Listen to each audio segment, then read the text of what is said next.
Welcome to another edition of the Gaming Careers Podcast, the resource for people looking to find their fit in the gaming industry.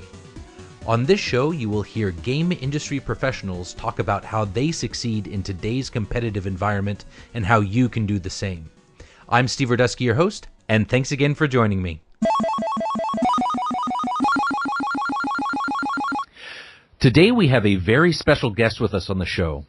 We have Jim Shepard, the creator of the roguelike indie video game Dungeonmans. Jim, thank you so much for being with us on the show today. Hey, Stephen, thank you for having me. It's an absolute pleasure. I have myself had the opportunity to jump a bit into Dungeonmans, and it is killer fun. So thank you so much for all of your work. That's great. I'm glad you like it. Thank you. Oh, yeah, absolutely. It's hard, though. All right, but we'll get into that. So before jumping into the interview, can you tell our listeners a little bit about yourself, how you fit into the gaming space, and kind of your career in video game creation to date? Sure, man. Well, okay. So my since 2004, I was in the AAA program game development business. I'm a programmer by trade. Gameplay programmer is what I do. I've touched AI systems, a little bit of tools writing. My job is to work with designers and make the game more fun. In short, that's what I did at a number of studios. I started at Raven Software. I worked at Surreal for a time, which was owned by Midway. I worked for Gearbox in Dallas. I worked for a studio called Armature in Austin, which was an awesome place. And then I spent a little over a year at BioWare Austin in Austin, and that's where I worked on Star Wars: The Old Republic. I got laid off from that job and said, the next time I get laid off, I want it to be my fault.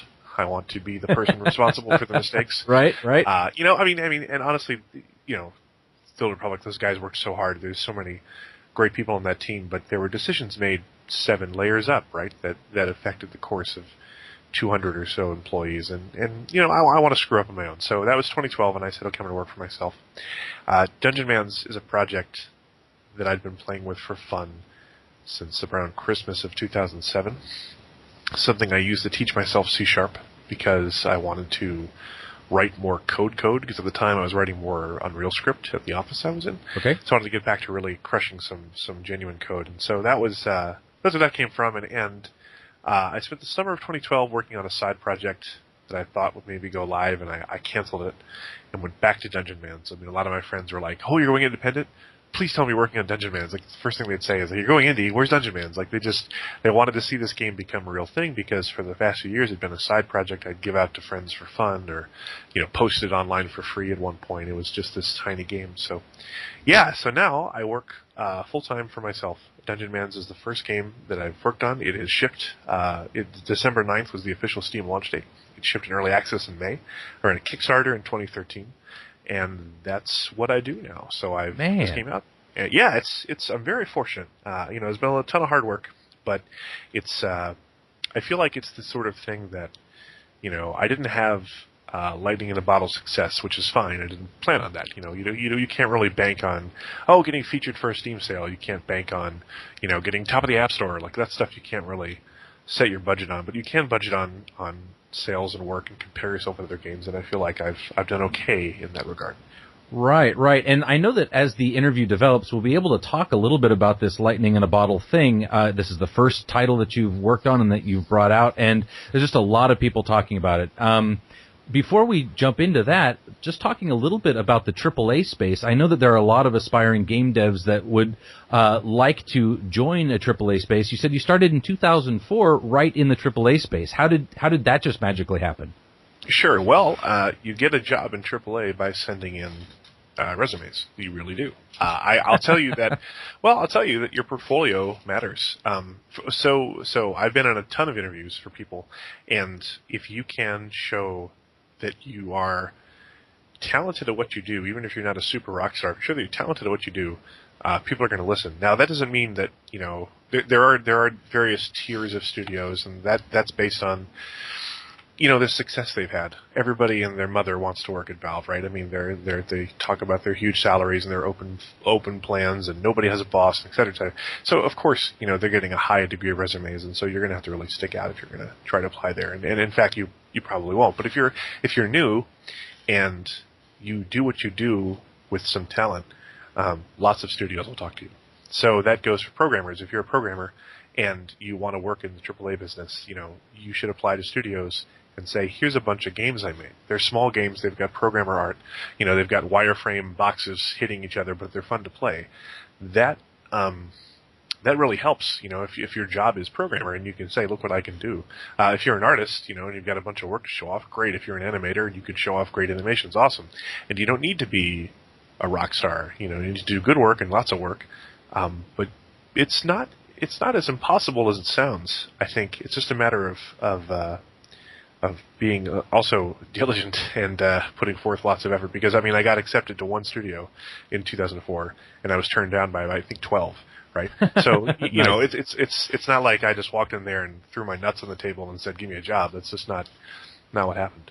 Right. And you mentioned the importance of that portfolio, and that is something that has come back a number of times on interviews. Can you tell us like a number that you had in your portfolio, or was it partially completed code, a full apps that you had done? What they want to see, what I wanted to see when I was interviewing, and what my interviewers wanted to see in a lot of cases, would be for somebody who's not shipped any full titles, right? This is your first job in the business. What have you completed on your own? Because many people have cool ideas. Sorry, not on your own. You could even complete it in a team. But what did you actually finish, right? So if you can say, here's a game that you can play start to finish, and it's 5 minutes long, it's still finished, Right. People who have like, well, here's a tech demo of my cool rendering system, like, well, that's okay. That's fine. Like, oh, here's a cool platformer idea that doesn't really go anywhere. It's like, well, all right, that's not bad, But everyone will tell you the drive to finish something, to actually be done with it, to put your name on it, be proud to show your friends. That's a lot of work. It's a lot of work even for the smallest game, and that really makes people's eyes open up. That's an incredibly salient point, and it really is. It's almost impossible to get that last 15% to complete your project, right? It all lives in your brain, and everybody's thinking about the biggest possible solution, or the biggest, most complex, excellent game that you envision, but then rolling that out is next to impossible. So. Well, it certainly is tough. For programmers, the thing is that a lot of times the last percentage of the game is not fun to write. And right.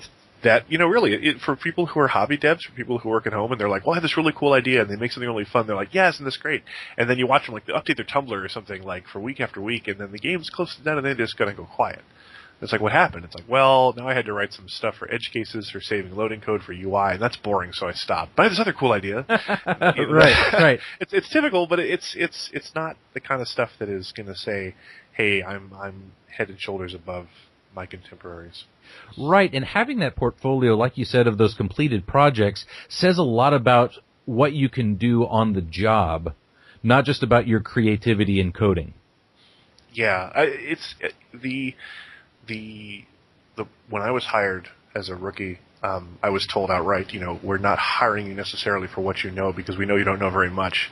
We just liked what you put together, and we think you have potential, and we think you can fit in well with the team. But it wasn't because I was like really, really good at it. That just wasn't the case, And there are certainly people who are way better programmers than I am, who didn't get jobs, because I don't think that they showed finished work, and they may have come off as like, more of an experimenter or an academic than necessarily a committed practitioner of game development. Now, I don't know how that necessarily applies to art or animation. It's probably not the same thing. But I think with code, and maybe design too, like building levels and whatnot, those are concrete things. You want to build something and finish it. Were there any skills to actually jump out there and kind of lay it on the line for your own title that you didn't have, like running a business or things of that nature that you hadn't encountered before? Sure. Well, there's some of the financial aspects are the same as any other business. Got to watch your money, make sure you're not spending it all, make sure you're not being late on paying people, make sure you're not getting screwed over on people's contracts. Like, just the sort of the business aspect is a universal thing. For me, I realized that if I wanted this game to have any traction, I needed to stand up for it 100%. So here's the thing about roguelikes, like on the indie space, there's so many, right? There's so many, and there's this sort of like I wouldn't say it's super prevalent, but I mean, there's an attitude among some of the elite of this scene that, roguelikes are just an indie dev's jerk-off project. Like, everyone can make a roguelike. They're a dime a dozen. And, I hear it, and then I was like, well, that sucks. But then you see there's a lot of games out there that are like this. You look on the Greenlight pages, and it's like, oh, roguelike this, roguelike that. Like, okay, well, I need this game to stand out. I know Dungeonmans is not run-of-the-mill anything, so what do I do to prove that? And the skill I had to really swallow was like, okay, well, that means your name and your face are going on everything. So the Kickstarter, like, that was, Jim Shepard, my face, not a handle. It wasn't, Mad Jack McMahon. It wasn't like Adventure Pro. I mean, that name was there, but it wasn't. It was everything me. And then I had to put my face in the video, and I hated that. I hated being on that video. God, I couldn't handle it. And I thought, well, this is, no one's gonna dig this. Who's gonna listen to that stupid fat guy? And I just. I think maybe everybody has to kind of get over that hump when they're presenting themselves to the public. Streaming, I had to learn to stream, and I like it now. I love streaming now, but it was really difficult for a while to get used to the idea of like having my code and my face on screen that people could watch, even if it was like 10 people. It was just so really, really wild. And but those are really valuable things, and to be able to put my name behind the game and have people say, hey, the developer really gives a damn, like. That has helped me build a fan base. That has helped the game sell. Very important skill. Yeah, and I think that is just a huge point about people identify with people. Yeah, that's true. Not necessarily concepts or projects. Now, the concepts or projects are fascinating, but especially in the indie market, people want to feel like they're connected to the creators. So being the face and being the voice of the studio is just absolutely critical, and I think you just hit the nail on the head about that is how you build your fan base. Yeah, it was something that I did have AAA experience, right? So when you launch a Kickstarter, there were some news articles that could say like, oh hey, AAA dev goes indie. Like that story was pretty common, and that helped me out a little bit.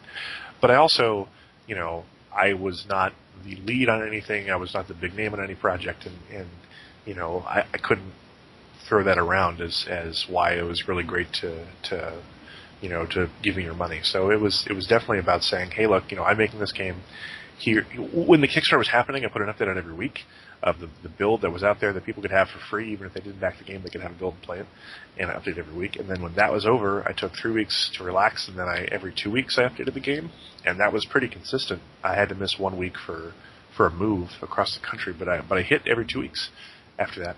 And then launching it now, I've updated it as often as I can and kept people posted, and it's a lot of just FaceTime with the people, but they deserve it, right? I mean, these Kickstarter backers, they give you money when they don't know who the hell you are. Like, right. Really, there's some faith there, and then early access supporters too, who buy your game in early access when there's a big warning sign that's like, hey, this game may turn out to be a giant turd, and the developer could move to Mexico with your money. Are you sure? And they still click yes, they're still in, and those people deserve the respect, and they deserve that kind of customer support for sure. Absolutely. And so with the Kickstarter process, were there any like just huge unexpected challenges or surprises that hit you that you didn't expect? Well, I don't know that nothing jumped out that was completely unexpected. It was tough to find the right time to put the game out. I know that when I chose that time to launch the game on Kickstarter, I knew that the summer Steam sale was going to happen during that time, and that was going to reduce the amount of donations I received that week, but I wasn't too concerned about that. I planned for $35,000. That's what I thought I could get based on what I'd seen of similar projects to mine in terms of scope and 2D and the theme and whatnot. And I ended up getting 43, which is good. It was a success, but it wasn't. The success came late. It came late. It came in the last 3 days, and that is not exactly where you want to be. When you're running a Kickstarter, I would advise anybody who runs a Kickstarter to ask for exactly as much money as you need. Some people say, "Oh, we need 50,000. Let's ask for 25, and surely we'll double it." Like, oh God, please don't do that. That's I've heard that theory, and I shake my head when I hear it, because they just assume they can make that much money, and if they end up making $25,001, then congratulations, you've made your deal. Here's your money. Now give us the game you said you were going to make, right? And if they budgeted in their head for $50K, they're just going to be such sad pandas. So. Yes, and all of your fervent supporters become trolls that will follow you into the abyss for the rest of your life. Yeah, that's right. I mean, really, you get one shot at being honest with these people. As soon as you break that covenant, then your name is associated with dirty deals, and everyone will bitch about you when you launch another project. They go, that's the guy who screwed us over in XYZ. Like, you don't want that. That's poison. All right, so transitioning with Dungeon Man into the Steam process, how does that process work, and how did that work for you? Okay, so Greenlight is the process. You put together a Greenlight page that shows off your game, some videos, some screenshots, whatever you like, and you launch it. And you pay Valve $100, and then you have a license to launch as many Greenlight pages as you want, and you launch it. And what happens is people see the game when they look through their Greenlight collection, and they vote, yes, I would buy this, or they vote, no, I would not buy this. And your yes votes accumulate, and that will determine at some point whether or not you get onto Steam. So what happens is, with some periodic frequency, it used to be monthly, now it's not. Valve will look at the games and say, okay, well, who's in the top list of this? They'll take the top games in the list, and they'll say, okay, they're going to get greenlit, take them off the board. And they'll also look at games that are just flying through the numbers and saying, okay, this game in 5 days went from nothing to like 5th place or something. We're gonna let them in, or actually nothing to like 100th place even, which is really high. And so they're going to get greenlit. So it's a matter of putting together something that people want to see and that they get excited about. That gets you votes, and votes gets you onto Steam. Okay. So can you tell us a little bit about the timeline? You were funded on Kickstarter, and then how long did it take for you to come out on Steam? So my Greenlight started December 21st, 2012. That was the first time. Oh, okay. Yeah, and it was way before the Kickstarter. Okay. And at the time, actually, they didn't show you the numbers. They didn't show you exact numbers of who voted or how many. You just saw like a vague percentage bar sort of fill up. And I thought, okay, that's cool. Percentage bar. I don't really know what this means, but it's great. And then in February of 2013, they actually let you see the numbers. And I realized that in that early launch period, the no votes far outweighed the yeses. Really? And I thought, yeah, I was like, holy crap, like that's, that's terrible. What did I do wrong? And, it was important to see, from reading feedback and seeing the votes and saying, well, what people don't like about it. And so presentation was a big deal. They thought that it just wasn't, to use the phrase, the graphics weren't tight enough, right? They needed tighter graphics on level 3 and all levels. And that it just didn't resonate with people who weren't really into the genre. So I went back to work. And I had artists who worked with me, and I said, hey guys, here's some feedback, and here's some more money. I had some money that I could give them. The primary artist worked for a cut of the Kickstarter return. I said, whatever number shows up on this board, like whatever it is, you get X% of that. Like, that's what we have to do. So that's your goal. And, that was a good situation. That worked out pretty well for him. Kickstarter happened in 2013, and the lesson learned from the Greenlight stumbling is what helped me helped it succeed on Kickstarter. So Greenlight actually was a good lesson for me to bring a better looking game to the Kickstarter. Okay, can you clarify that a little bit for me? So it was the iterative process on the Greenlight responding to yes. fans that allowed you to have a stronger Kickstarter. Right. In short, I put the game on a Greenlight, said, hey, everybody, and the response was, meh. And so, right, I was like, oh, darn. So what do I do? And so iterating on that and staying in touch with the communities that I was part of who played this type of game, saying, what do you think? What do you think? What do you think? And then finally, yeah, it goes live, and it's a much better game.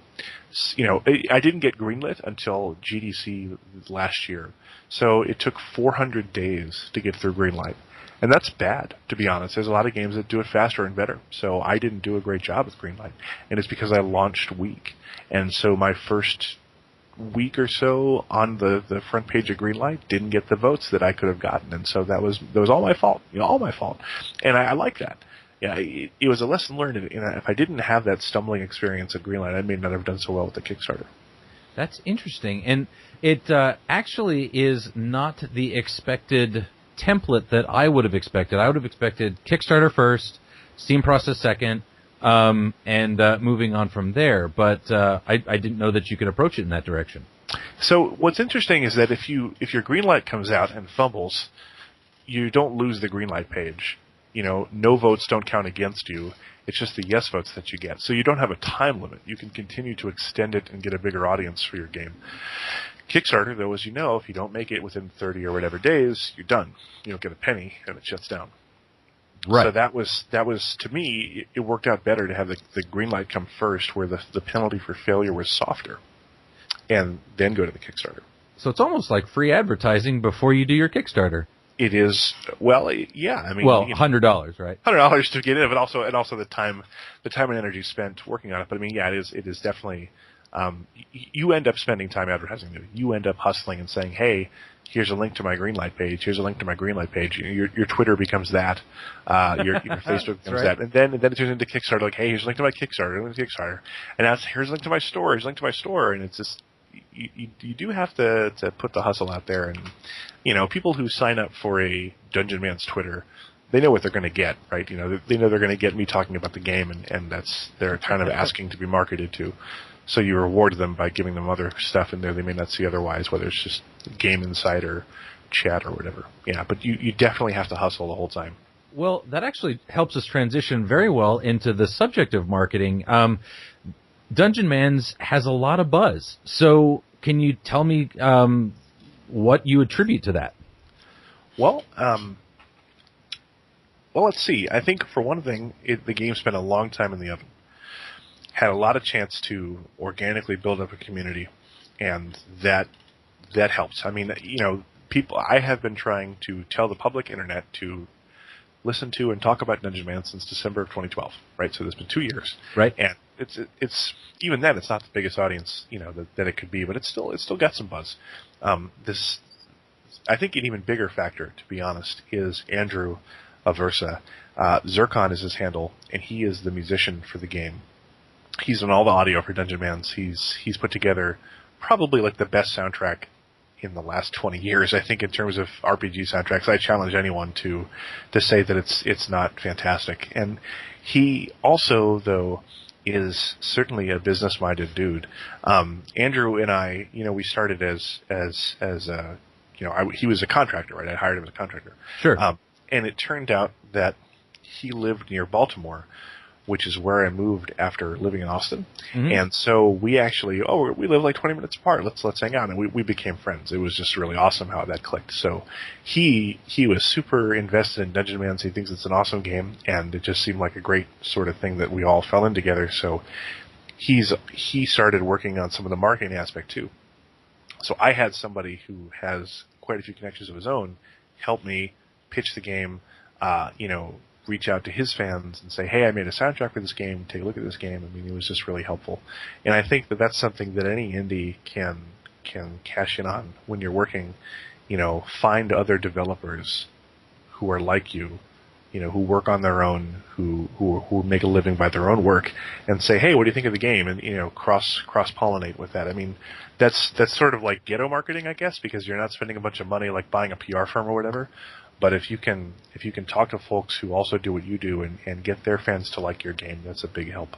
Yeah, I mean, but that's the magic word. That's networking. Sure, it is. But you also have to make sure you're actually, genuinely talking to people to get to know them as well. I mean, that's networking. That's a challenge, right? You can't just be looking like you've got something to sell and you get nothing to offer in return. You want to befriend folks. It helps a lot. Absolutely. And so how is Andrew currently associated with Dungeonmans? So Andrew, I mean, he technically the only person who works for my company is me. I'm all of it. So okay.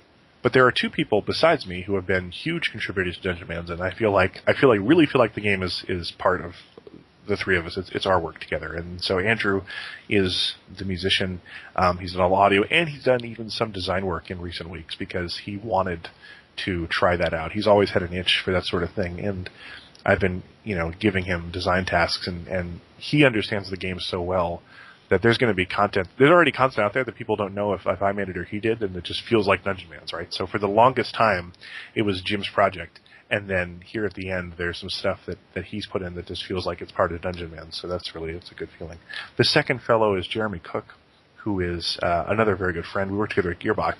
He was the art director in Borderlands 2. And during my time there, 2008, 2009, he was like, man, Dungeonmans is awesome. You know, can I make some stuff for it? And that was a long time ago. And just, there was a weekend full of beer and tacos when I had friends over making art, and I would feed them. And we just have this great big jam working on tiny game content. We thought it was fun. And after the Kickstarter, he was like, hey, I'm really into this game. Can I take part? So he has just been fantastic. And, he's had permission to work on this on the side, and he's done a bunch of cool stuff for it. And so not only did he create a bunch of art, but he would help guide other art contractors who I brought in to make some sprites for us. Fascinating. So that brings up an interesting question. Have there been any challenges to working with friends? Sometimes that's a no-go. Yeah. So one of the biggest things for me, I hate fighting about money. Yep. I really do. And I know that probably some of the smarter businessmen in the world will fight about money more often than is healthy, because they want to keep their business going like that. And fortunately, it's been real small. And the other thing too is that the three of us are pretty. I mean, we're pretty. Well, I don't want to use the word old necessarily, but like each of us is a veteran of at least 10 years of being in this business. Sure. You know? And it's just sort of easier to be grounded. Whereas if you have a team of like three guys who met in college and they're all 21 and they're working on a project together, like there's so much they have to learn about themselves, in addition to the business, that there's going to be friction there. So hopefully, these two fellows and I, we get along for a long time, a bunch of cool stuff. Right. But we'll see, we'll see. Absolutely. And that is always a challenge. I have some people that I am, absolute, very, very dear friends with that I would never work with. Right. You know what I mean? And it's just that those sets of skills have to match up. Yeah. And, everyone's different, and so I've heard people say that about me, like, oh, I would never work with Jim. It's like, well, okay, I bet I pissed you off at some point, and I'm really sorry. But maybe I don't want to work with you either, right? Maybe I don't think you're right for me. And it's just a matter of finding people that you connect with and that you're ready to fight with as well. Like, I think the respect part is important. Boy, people that toss that word around a lot, but, like, you have to know that when you're going to work with somebody else, you're going to fight with them someday. You have to know that. So you just sort of say in advance, like, I really like this person. And so when the conflicts come up, they get handled as smoothly as possible, because you really like the person you're working with, and you don't feel the need to rake them over the coals or get dirty. Yeah, and you do have to know that those friction points will happen, but you just decide in advance that we're going to work through it. That's best laid plans, though, right? I mean, I'm sure everybody says that at the beginning, but then, why do breakups happen? Why do divorces happen? Why do businesses fall apart? Sometimes it's just how it goes. All right. Well, I was trying to paint a rosy picture that you just punctured. So what I will say is that, in my experience, I always like to have, either a definition of work and terms of acceptance, and say, right, this is how I will say that it is done, and this is when you get your money. That's another big thing. Yes. And then when you're working in a partnership, this is how to get out of the partnership equitably. And you get that in writing up front. Oh, sure. Okay, so for like purchasing into a business, yeah. Yeah, like if I have a partner, or even if it's a long-term project where both people are contributing towards an end goal, anything that you've worked on for a long period of time, you're going to feel a great deal of ownership over. Yes. And so even though you punctured my best laid plans about agreeing that we're going to, get along, it's great to say, I absolutely understand where you're coming from. I understand that we can't, move forward in this direction. These are the terms that we've just agreed on. And not that it makes it perfect, but it does make the parting easier. Yeah. Yeah, for sure. I mean, if you've got a company, like if you make an LLC that multiple people buy into as partners, you definitely need paperwork like that. Absolutely. And I got us completely sidetracked away from marketing, but that's okay. That's more fun than marketing. It's more important, I think. Marketing is critical, but this is, a lot of people talk about that. Well, that's true. And so yeah, it's really important, because I guess I would put out there that it's impossible or very, very difficult to make a game by yourself. Now, whether that is you doing all of the work yourself in a vacuum and not considering your fans, that's one aspect. But then on the other hand, there's a lot of work that you might not have the experience in, so it's likely that you'll interact with other people. It's a matter of scope. Yes, you almost certainly interact with other people, for sure. That's almost certain. But scope determines what you can do and can't do. There's a game out for mobile, a really awesome RPG called Questlord. Maybe this dude Eric Kincaid, Lava Level is his studio name, but Questlord was made entirely by him. Wow! Right, every sound pixel, everything was this guy's work, and so it's this dungeon RPG, first person dungeon crawler with fields and mountains and dungeons. It's great. It's really really charming game, and he worked. That's him. That's him. That's one guy. The project. Now I don't think I could do that because with Dungeonmans, I had this picture in my mind of an art tier that was better than what I could create. Right. So I knew that from the start that if this was ever going to be like a public, for sale project, it would need better stuff than I can do. And for music, man, I never thought I'd end up with something as good as what I got with Andrew. I had some ideas and I had some goals, but holy cow, he really delivered. Excellent. Now, you had mentioned the use of streaming as part of your, tribe building efforts. Yeah. How do you do that? Okay, so this is how you do it. Step 1 through 99 is to deal with being comfortable on stream, right? That's the tough part. I mean, some people can do it, some people can take longer, whatever. When I stream, I have open broadcaster. It's an open source program that lets me point a camera at my face and show the desktop to the world. And you set up on Twitch, which is also free. And so you have, hey, here's me on Twitch, and this is what I've got.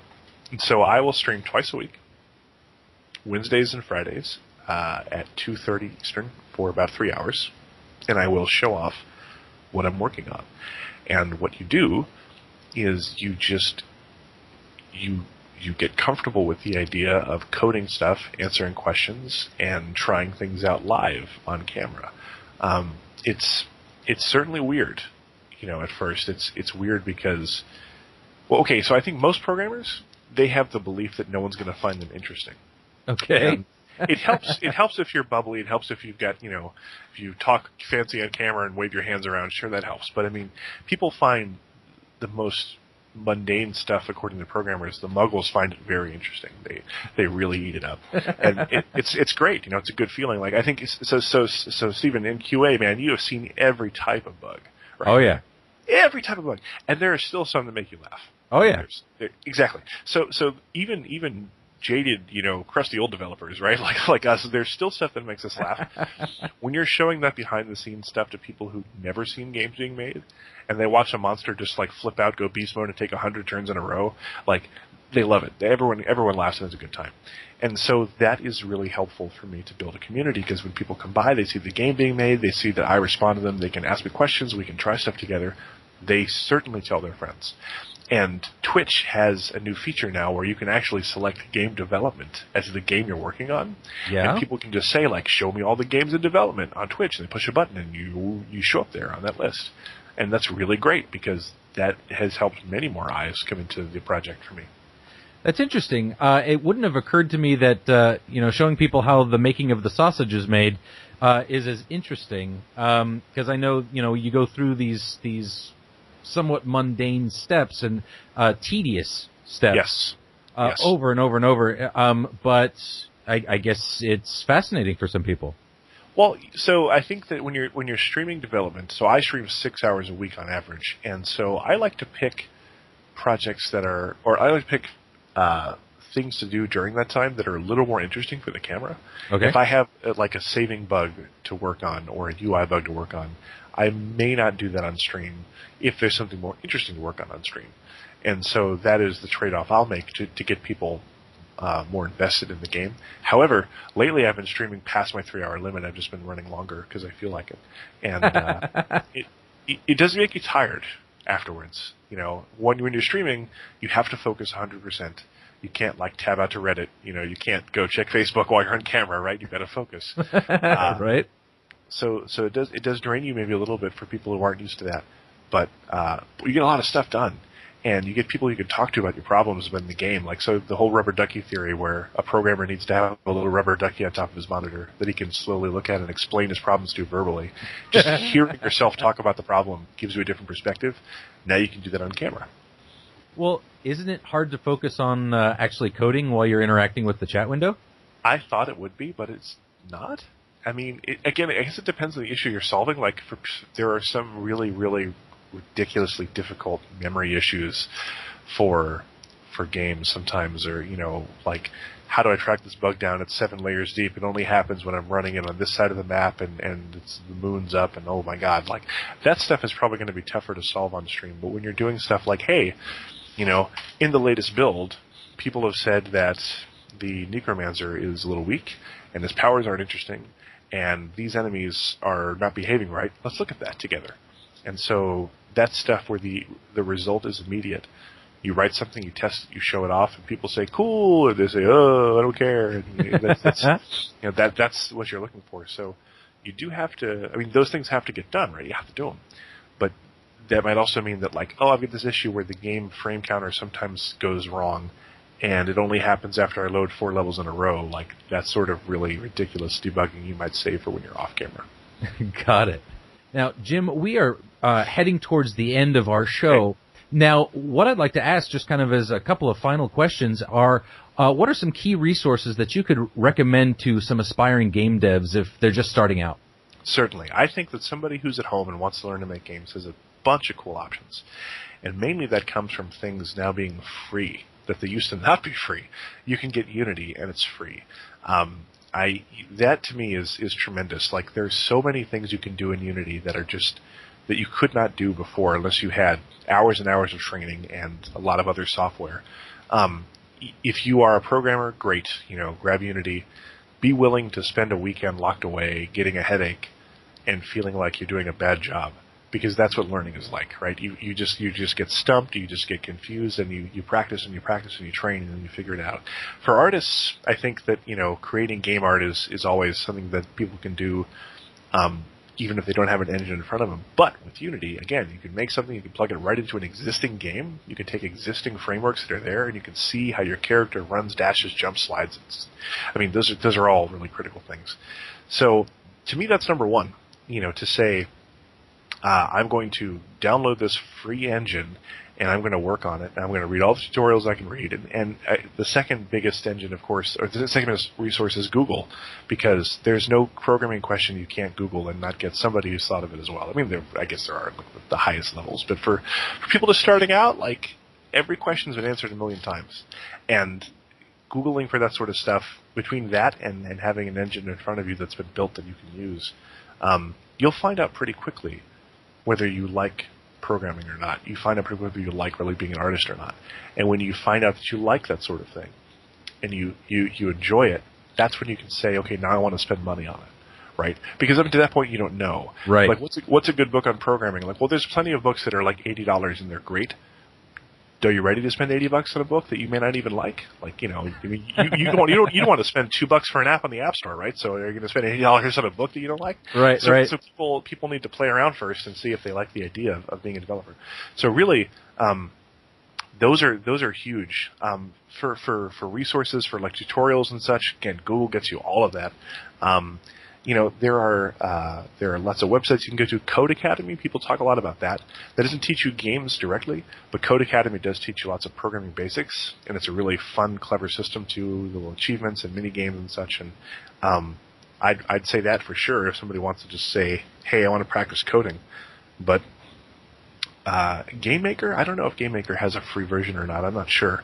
But GameMaker used to be kind of derided as like this sort of like, sort of second tier product. But GameMaker has made Risk of Rain. GameMaker is what created Hotline Miami. Like, ton of cool shit has come out of GameMaker. So no longer can anybody say that they're scrubby. That is a top shelf piece of software. Awesome. I think that's accessible to you as well. So get free tools, work on free tools, ask questions. Open up a notepad file called I'm-too-stupid.txt and just put in your questions when you don't know the answers. Put in the questions to them, and eventually you're going to watch those questions go away to be replaced by 2 new questions, right? Right. But that's learning. That's how it goes. And don't give up. Don't tell yourself that you're dumb because you can't figure something out, because you're going to be busting your head against it for a while. That's awesome advice. Jim, at the beginning of the show, I heard a comment that I wanted to save kind of for our wrap-up, which was you mentioned how Dungeonmans is a roguelike that features some kind of unique characteristics that don't appear in other roguelikes and help it to stand out. By way of helping our listeners learn a little bit more about Dungeonmans, can you tell us what those things are and where they can find more out about Dungeonmans? Sure. Well, okay. I mean, you can certainly go to the website dungeonmans.com, or you can follow me on Twitter @Dungeonmans to find out more about the game in that sense. You can go to the Steam store page, just search Steam and search Dungeonmans on Steam, and you'll find it. So that information's out there. But for what sets the game apart, I looked at some really great roguelikes. I love them. I love them all. I play a whole bunch, and I looked at the really good ones that I enjoyed and said, well, what makes these awesome, and then how can I how can I make my own dream of a roguelike better because of that? I think that fluidity of play is a big deal. Dungeonmans moves fast. It's still turn-based, right? You can take your hands off the keyboard and everything stops. But you move pretty quickly through the world. Attacks happen quickly. There's flashy visual effects and dashes and fireballs and such. And, some roguelikes are a little more, the pace is a little more subdued. And I think in this game you can play it as fast as you want, where it almost feels like an action game until you take your hands off the keyboard. It's easy to get into. The entire interface is meant to be playable with just the keyboard or just the mouse, so you can do either. And that is something that a lot of roguelikes don't quite have yet, is that sort of ease of interface. And then also the overworld and the Dungeonmans Academy.